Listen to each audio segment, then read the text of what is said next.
गजा में तबाहशुदा इमारतें फ़लस्तीनियों की जानों के लिए ख़तरा बन गई। कमज़ोर इमारतें गिरने के वाक़यात में इजाफा हो गया।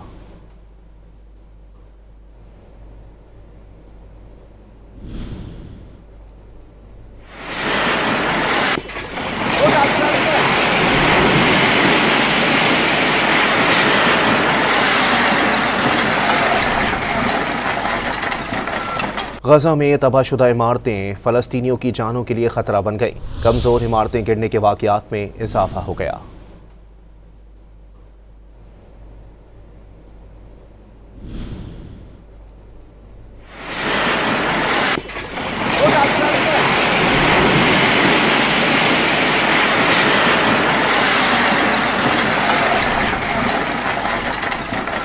गजा में तबाहशुदा इमारतें फ़लस्तीनियों की जानों के लिए ख़तरा बन गई। कमज़ोर इमारतें गिरने के वाक़यात में इजाफा हो गया।